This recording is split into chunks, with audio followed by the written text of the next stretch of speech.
Son muy comunes las leyendas urbanas que nos alertan de ayudar al prójimo y mucho más cuando se trata de alguien desválido como un niño o un anciano que parece salir de ninguna parte y nos guían a algún lugar oscuro. Aún hasta el día de hoy es habitual escuchar que a una amiga de un amigo la violaron por ayudar a un niño perdido que acabó llevándola a un callejón o una mujer pidiendo socorro que acabó robando a la persona que la auxiliaba. ¿Es aconsejable ayudar a alguien que necesita nuestra ayuda? Nuestro instinto nos dice que debemos ayudarnos los unos a los otros. Pero a veces sin saberlo nos podemos poner en peligro o caer en una trampa y... La Segunda Guerra Mundial había acabado, pero el daño que habían causado los alemanes durante la ocupación y sobre todo durante su repliegue tras perder la batalla de Normandía había dejado al pueblo francés en la más absoluta miseria. Con muchos de sus cultivos incendiados y sin casa y ganadería, comer se había convertido en un privilegio al que solo unos pocos podían aspirar. En medio de este caos acceder a un trozo de carne o un pan era casi imposible y solo en el mercado negro se podía conseguir un alimento fresco que llevarse a la boca. Por supuesto, sus desmesurados precios eran controlados por un grupo de gente sin escrúpulos que eran capaces de ver morir de hambre a sus compatriotas, con tal de aumentar su fortuna. No es por eso extraño que se pagaran relojes de oro, joyas heredadas generación tras generación u obras de arte por un simple mendrugo de pan. Monique, la protagonista de esta historia, no era ajena a la situación. Durante la ocupación se había visto obligada a ofrecer sus encantos femeninos a los soldados alemanes para poder comer. Por este motivo, entre una multitud de gente casi famélica, por un hambre prolongada durante meses, si no años, Monique destacaba por su lozanía y por tener algún kilito de más, algo totalmente inusual y que la hacía verse más atractiva que la mayoría de las mujeres de su edad. Monique sabía que esa era su mejor arma para seguir consiguiendo comida, pero la situación se había vuelto tan tensa que ya nadie parecía requerir sus servicios, preferían comer, que su compañía. Un poco angustiada por el hambre, que por primera vez empezaba a sufrir desde que comenzó el conflicto, recorría el mercado buscando a alguien a quien poder convencer para que le diera una pieza de fruta o un trozo de pan. Algo de carne era algo impensable ya que el único puesto que aún la despachaba tenía unos precios prohibitivos y sus distribuidores parecían inmunes a sus encantos. En una mañana nublada, mientras miraba con la boca hecha agua como fileteaban un trozo de carne para un señor que había ofrecido como pago un collar de oro, un viejecito cayó casi a sus pies. La turba de gente que se agolpaba junto al puesto de carne había empujado al anciano, quien había recibido un fuerte golpe en la cadera y parecía no poder levantarse. Tal vez la moral de Monique no fuera la más adecuada, pero sin duda la chica tenía un gran corazón. Se agachó junto al pobre hombre para ayudarle a levantarse. El viejecito, con un dolor inmenso, le dijo: «Muchacha, sácame de aquí antes de que me pisoteen». Monique guió al hombre hasta unas escaleras que habían cerca, en la entrada de un edificio. «Muchas gracias por tu ayuda, jovencita, parece que el hambre le hace olvidar a la gente el respeto por sus mayores», dijo mirando con arrogancia al montón de gente reunida en la carnicería. «Esto es un verdadero caos», dijo Monique. «No debería acercarse a ese maldito puesto de carne, las personas se vuelven como animales cuando empiezan las pujas». «Pero si no me hubiera acercado no hubiera conseguido esto», dijo el anciano mostrando un paquete envuelto en papel de cocina, atado con un trozo de hilo de alpillera. Olía a carne. El anciano lo abrió un poco y se pudo apreciar que era carne molida, 1 kilo aproximadamente. Los ojos de Monique se abrieron como platos, no había visto la carne tan cerca en semanas. «¿Cómo te llamas, jovencita?», dijo el anciano. Monique miraba con recelo ese paquete que hasta podría perforar el grueso papel con sus ojos. «Monique», dijo sin apartar su mirada de la carne. «Hagamos un trato, Monique», dijo el viejo, que sabía que la chica había picado su anzuelo. «Si me ayudas a llevar este trozo de carne a mis hijos que viven cerca de aquí, te prometo un filete para ti sola. Al fin y al cabo un favor se paga con otro y yo casi no puedo caminar con el dolor que tengo en la cadera». Monique, que no podía salir de su asombro por tan gentil oferta, solo pudo asentir con la cabeza mientras miraba al anciano. Este le extendió el paquete y le pidió que esperara un momento mientras escribía en un papel que metió dentro de un sobre. «Ya de paso aprovecho para que le entregues esta carta a mi hijo Matías», dijo el viejo quitándole importancia. «Si no, no se va a creer que te he prometido un trozo de carne por el encargo», dijo el anciano con una sonrisa, enseñando los dientes amarillos. Tras despedirse del señor, que aún se sujetaba la cadera con la mano en un claro síntoma de dolor, Monique se dirigió hacia la dirección indicada. Quedaba al otro lado de la plaza, cruzando el mercado, pero algo le perturbó cuando había avanzado solo unos metros. Uno de los vendedores en el puesto de carne parecía esbozarle una sonrisa, pero no una de esas que le regalaban los hombres para ganarse sus favores, había algo perverso en ella.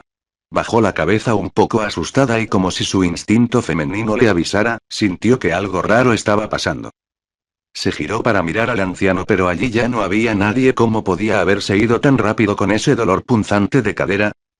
Continuó su camino hacia la dirección marcada, pero había algo en su interior que le decía que tuviera cuidado.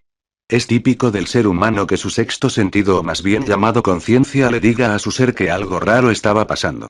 Pero como ya habíamos dicho, Monique era una chica honesta que se veía incapaz de robarle a un anciano y a pesar de su miedo, prosiguió con su encargo. Algo la detuvo una vez que llegó al lugar marcado. La dirección exacta estaba en un oscuro y recóndito callejón que quedaba oculto de la mirada indiscreta de todo el que paseara por la calle principal. Ligeramente asustada por la idea de que el viejo hubiese ideado un plan para violarla, decidió que lo mejor era no arriesgarse, así que ofreció una moneda de pequeño valor a un muchacho de la calle para que terminara el encargo. Ella se ubicó al principio del callejón mientras observaba cómo el chiquillo llamaba a una sucia puerta de madera en la que se abrió una mirilla por la cual un hombre se asomó para ver quién había llamado y comprobar que no hubiera nadie más con él. ¿Es usted Matías?, dijo el chico. Su padre le envía esta carta y este paquete. El hombre no lo hizo esperar, abrió la puerta con la intención de recibir el paquete. Pero para sorpresa de Monique, que observaba todo desde la distancia, no agarró el paquete de carne, sino que sujetó fuertemente la muñeca del muchacho y de un tirón lo metió dentro de la casa cerrando la puerta con fuerza.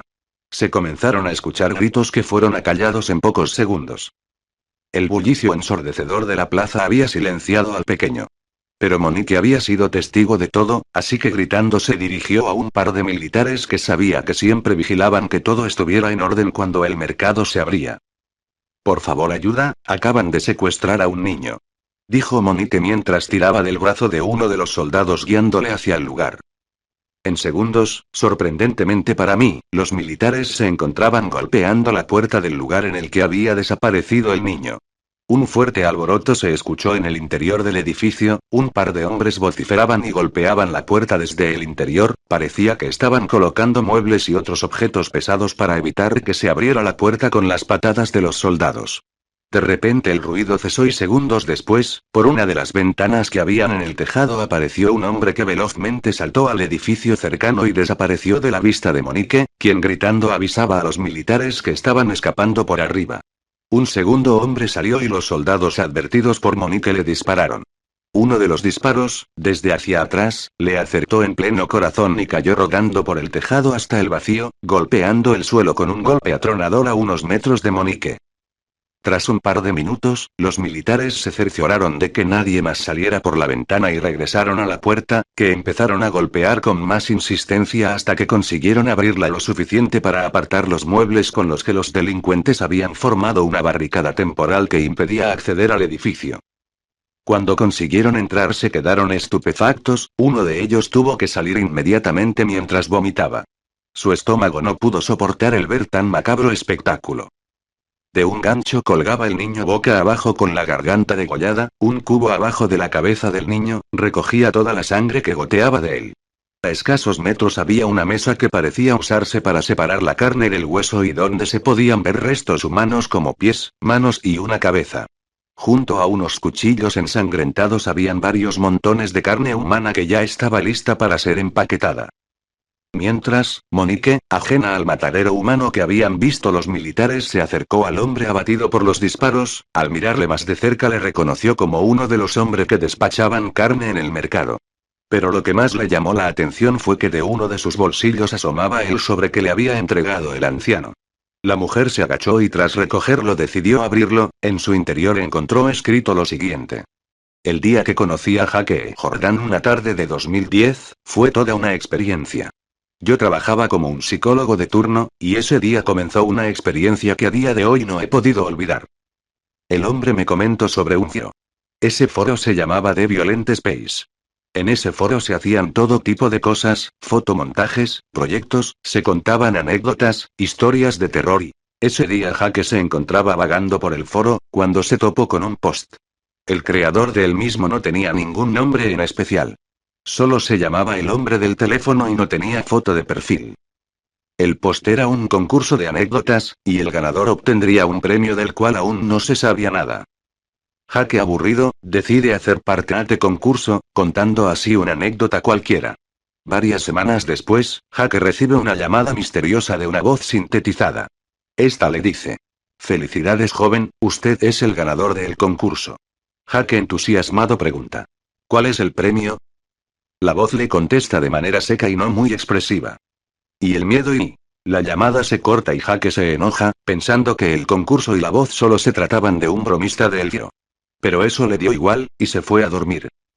Son ya las 3 a.m. Jake se encontraba durmiendo, cuando de pronto la campana sonó repetidas veces. Jake decide ver por la ventana, pero no hay ningún individuo. Decide bajar a abrir la puerta, pero no hay nadie. Jake se lo toma con calma y regresa a la cama. Al día siguiente, Jake se levanta de la cama y baja a desayunar. Mientras Jake se tomaba su café, la campana volvió a sonar. Jake, ya bastante enojado por lo del concurso y el timbre durante la noche, abre la puerta con rabia y grita: «¿Quién está ahí? Ya dejen de fastidiarme, desgraciados». Pero de nuevo, no hay nadie tras la puerta. Jake se va a comer a mediodía. Cuando regreso, un golpe se escuchó en su ventana, como una pequeña piedra. Él mira, abajo hay un hombre con gabardina y sombrero, sin ninguna expresión aparente. La sombra le tapaba la cara, de tal modo que no se le podían ver los ojos al hombre misterioso. Jake lo ignora, pensando que es una persona normal, y vuelve a su cuarto. Al otro día, Jake se va a trabajar. Curiosamente, en varias partes del camino se topó de nuevo con el hombre misterioso. A Jake le dio igual y siguió su camino. Ya en la oficina, Jake se toma su descanso y mira por la ventana por un rato. Otra vez, y ya asustando a Jake, el hombre lo observaba. Algo curioso, es que Jake tenía una fobia muy especial que no se da en muchas personas, y es la fobia de ser observado por mucho tiempo. A Jake le asustó ese detalle, de manera que se quitó de la ventana, e inmediatamente llamó a la policía diciendo lo siguiente: «Buenos días. Hay un extraño hombre al frente de mi oficina que me lleva observando desde hace unos días y me está empezando a asustar. ¿Podrían llegar rápido?». Les dio la dirección de la oficina y se escondió debajo de su escritorio. Pasó un rato, y la policía había estado buscando al hombre, pero no apareció por ningún lado. Jake, ya bastante asustado, decidió tomar el autobús de vuelta a su casa. Por suerte para él, durante el viaje no se topó con el hombre, pero sí recibió otra llamada del hombre del teléfono. Otra vez la extraña voz artificial, la cual le dijo: «¿Lo estás disfrutando, Jake? ¿Quién eres, maníaco? Déjame en paz». «Vaya, Jake, parece que estás histérico. Por suerte, aún puedes divertirte con el nuevo amigo que te mandé». El hombre del teléfono se empezó a reír de manera muy alocada, pero esta vez con una voz real, la cual podría tratarse de una grabación del hombre detrás de la voz. «Tú lo hiciste, enfermo. Tú mandaste a ese tipo del sombrero». Antes de siquiera terminar de hablar, el hombre del teléfono ya había colgado. Jake ya no sabía qué hacer. Vendió su computadora, compró suficientes suministros para poder vivir encerrado, bloqueó todas sus puertas y ventanas, quemó su teléfono y, por sobre todo, nunca más volvió a entrar a The Violent Space. Fue tan solo varias semanas después que acudió a mis servicios de psicólogo. Lo que le recomendé hacer fue que se calmara y que encontrara algún pasatiempo que lo relajara. Después de eso, quedamos en vernos en mi casa en una semana. Pasaron los días, y había llegado la hora de tener la cita con Jake. Ese mismo día, Jake se estaba demorando más de lo usual. Ya habían pasado varias horas, y Jake aún no había llegado. Decidí ir yo mismo a su casa para ver qué le ocurría. Cuando llegue, el horror que me llevé fue impresionante. El cadáver ensangrentado de Jake estaba tirado en el suelo, con una cara de horror que aún no he podido olvidar. Tenía incrustada en su cabeza una especie de carta, la cual procedí a sacarle.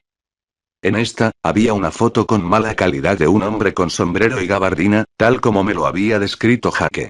Esta decía: «Ahora te toca a ti», y la palabra estaba escrita en sangre, y el hombre de la foto me observaba, de una manera muy perturbadora, hasta el punto de que, me fui en auto lo más rápido posible a mi casa, no sin antes llamar a la policía. Hasta el día de hoy, sigo encerrado en mi baño, sobreviviendo como puedo con una escopeta en mis manos, y escribiéndoles mi anécdota. Ya no tengo esperanza para seguir con vida. Con estas palabras, me despido de este mundo y de ustedes.